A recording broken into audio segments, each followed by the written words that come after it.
Vraiment, ces derniers temps, en tant que citoyen, j'éprouve beaucoup de peine à comprendre les agissements des uns et des autres. Plus, lorsque je suis du CST et que je vois comment les autorités togolaises se comportent, j'ai l'âme en peine, vraiment. Alors, sur les incendies, lorsque vous prenez la chose depuis le début, vous ne comprenez pas grand-chose. Voilà des autorités qui ont pour mission de faire la sécurité de la population et qui ont failli sur toute la ligne. Comment vous pouvez imaginer qu'au grand marché, il n'y ait pas eu des bouches d'incendie, c'est-à-dire là où on peut pomper de l'eau pour éteindre si jamais le marché prenait feu. Comment vous pouvez comprendre qu'il n'y ait pas d'extincteur dans ce marché-là? Et pourtant, le gouvernement clame que le grand marché de Lomé est le poumon de l'économie togolaise. Comment n'a-t-on pas su prendre des précautions suffisantes pour pouvoir sécuriser ce marché-là? Et pourtant, on sait que les autorités collectent chez chaque dame du grand marché 3 500 pour la sécurité de leur bagage. Qu'est-ce qu'on en a fait? Qu'est-ce qu'on a fait avec cet argent? Comment vous pouvez comprendre que le ministre de l'administration territoriale, qui est le président du conseil d'administration des marchés, comment depuis 3 semaines que ces incendies-là sont intervenus, le ministre a disparu? Comment vous pouvez comprendre ces choses-là? Mais mieux, lorsque, avec toutes ces défaillances-là, chroniques et notoires, de la part du ministre de la Sécurité et de la Protection civile, du ministre de l'Administration territoriale, de la directrice du grand marché de Lomé, comment on n'a pas pu, lorsque l'incendie est devenu, a pris, comment on n'a pas pu faire sortir l'armée, puisque on peut considérer que cet incendie-là, c'est une déclaration de guerre. Lorsque les sapeurs-pompiers n'ont pas eu les moyens pour pouvoir circoncire le feu, pourquoi on n'a pas sorti l'armée? Et mieux, pourquoi on n'a pas sorti la marine, qui est à 10 minutes de route du marché? Parce que la marine est outillée pour venir à circoncire le feu du grand marché de Lomé. Comment on n'a pas pu faire ça? Comment on n'a pas pu demander au port autonome de Lomé, qui a des spiros, pour venir éteindre le feu? Mieux, pourquoi le chef de l'État n'a pas sorti l'armée? L'armée devait sortir. Si on avait mis à tout hasard 2000 hommes de l'armée togolaise au marché la dernière fois, je crois, à mon humble avis, qu'il aurait pu sauver au moins le minimum avant que le feu ne prenne. Tout cela n'a pas été fait. Et qu'est-ce qu'on trouve? Le gouvernement s'acharne sur l'opposition et conduit l'enquête de façon unidimensionnelle. Ce n'est pas normal. Une enquête, quand on ouvre une enquête, on l'instruit à charge et à décharge. Parce qu'on ne sait jamais. On ne peut pas tenir un seul bout. On ne peut pas tenir un seul bout et s'accrocher à ce bout-là. Les tests du Togo sont très clairs. Lorsque nous sommes dans les agglomérations, c'est la police qui est capable de mener ces enquêtes-là. Lorsque nous sommes dans la campagne, c'est la gendarmerie. Et il faut le dire, la police togolaise est outillée. Nous avons une direction de la police judiciaire. Et il y a des gens qui sont formés pour. Il y a des gens, des policiers qui ont fait de la criminologie, c'est-à-dire qui ont fait des études sur la criminologie, c'est-à-dire qui ont eu un bac plus 7. Bac plus 7. Ce sont des gens qui maîtrisent leur dossier. On pouvait leur confier. Pourquoi on n'a pas confié ce dossier-là, étant entendu que nous sommes en ville, pourquoi on n'a pas confié ce dossier-là à la DPJ, c'est-à-dire la direction de la police judiciaire, où il y a des policiers qualifiés pour ce genre d'enquête. Pourquoi le gouvernement s'acharne à confier cette tâche-là à la gendarmerie, et quand on sait que celui qui patronne le service de renseignement et d'investigation SRI, un capitaine qui n'a même pas son bac, comment on peut faire, on peut confier à un personnage comme ça une enquête de cette envergure?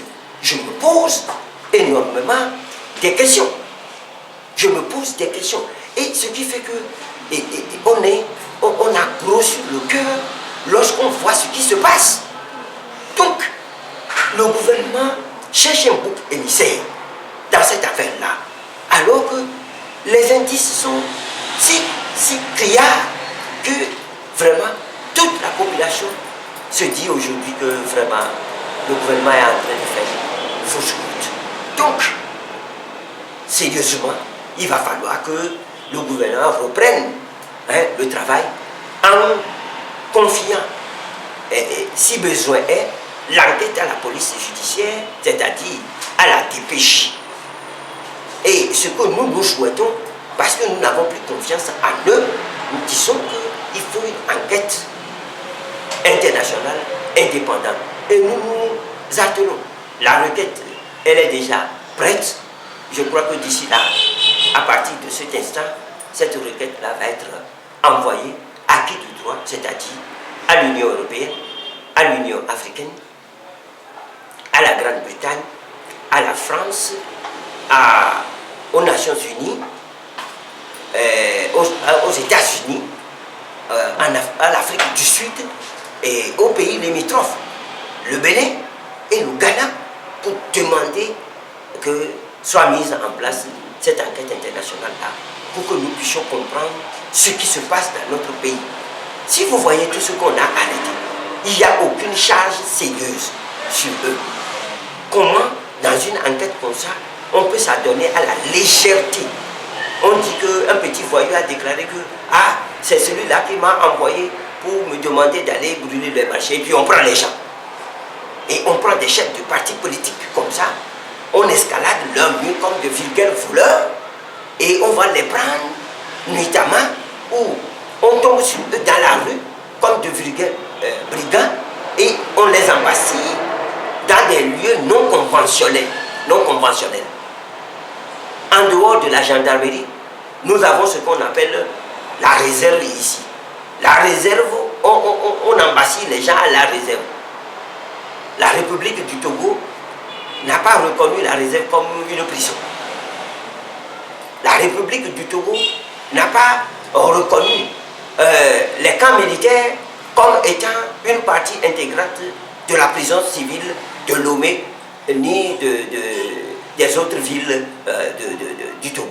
Donc, on ne peut pas prendre des gens et aller les embastiller dans des lieux non conventionnels. Le Togo est en train de violer royalement les droits de l'homme. Et pourtant, le Togo s'est présenté à Genève il n'y a pas longtemps pour dire jamais je ne ferai plus de torture. On prend des gens, on les torture. La torture est sur deux formes, psychologique et physique. On torture les gens physiquement, ceux qui sont arrêtés sont torturés physiquement et psychologiquement. Nous ne pouvons pas accepter ces choses-là. Et c'est pourquoi nos cœurs saignent abondamment devant l'énormité de ce qui se passe, et nous appelons le monde entier à regarder de près ce qui se passe au Togo. Ce n'est pas normal. Alors, quel regard portez-vous sur les médias dans cette situation, surtout la tentative de musellement du régime de la presse proche de l'opposition? Je suis désolé, je suis vraiment désolé, moi-même je suis journaliste, je suis désolé de constater que depuis une année durant, la télévision nationale est fermée à l'opposition togolaise et à tous ceux qui disent que les choses vont mal dans le pays. Nous avons fait des manifestations gigantesques qui ont fait rentrer dans la rue près de 800 000 personnes. La télévision togolaise, Radio Lomé, Radio Kara, Togo Presse étaient abonnés, absents. Ils n'ont pas passé ces images-là, ils n'ont pas passé l'information. Et jusqu'à aujourd'hui, rien, tout ce que vous faites, l'opposition fait, tout ce que les droits de l'homme font, tout ce que la société civile fait, n'est montré à la télévision. On ne passe que ce que le gouvernement fait. On ne passe que les montages, les mensonges. On ne passe que... Vous regardez, quelqu'un va donner un balai quelque part, on le montre à la télévision. Mais lorsque des gens manifestent dans la rue pour dire les choses ne vont pas, on ne les passe pas. La télévision togolaise, Radio Lomé, Radio Kara, Togo Presse sont devenus des outils de propagande pour le pouvoir. Et les responsables de ces médias-là, non seulement ils ne passent pas les informations contradictoires, mais ont tendance à insulter les leaders des partis politiques de l'opposition, les associations qui luttent pour la démocratie dans le pays, les livres à la vindicte populaire. Et quand bien même nous demandons des droits de réponse, on ne nous répond pas. Alors, nous ne comprenons plus rien. La télévision togolaise, c'est nous qui la payons. Ce n'est pas le gouvernement qui paye ça. C'est le peuple togolais, c'est le contribuable togolais qui paye la télévision nationale, qui paye Radio Lumé, qui paye Radio Kara, qui paye Togo Presse.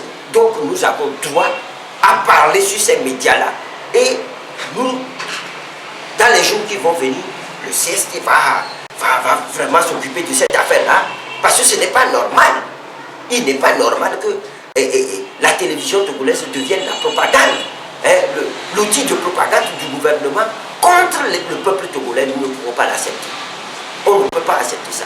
Mieux, les médias privés qui donnent la voix à ceux à qui on la refuse, ces médias sont tensés, on les pourchasse, on leur fait des chicaneries et on veut même revoir la loi sur la hack pour museler la presse privée. Alors là, nous ne pouvons pas accepter ces choses-là et nous demandons instamment que l'opinion internationale s'occupe un peu de ce qui se passe dans le Togo avant qu'il ne soit trop tard. Alors comment voyez-vous l'avenir de notre pays? L'avenir, oui, le Togo et les Togolais doivent être sereins. Parce que nous avons dit que c'est les derniers tours de Jéricho. Je voudrais dire ici que les murs de Jéricho sont tombés réellement. Parce que si vous voyez ce qui se passe, on ne peut pas mieux dire. Oui, nous avons prié Dieu.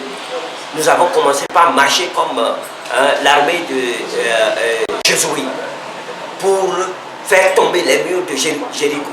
Oui, les murs de Jéricho, les murs du Togo, les murs de la dictature sont ébranlés au Togo. J'en suis certain et nous demandons à la population d'être sereine, de participer à nos manifestations de façon massive pour que nous puissions rentrer triomphalement dans Jérusalem, la cité céleste. Oui, notre cité céleste, c'est la démocratie, c'est le Togo en paix.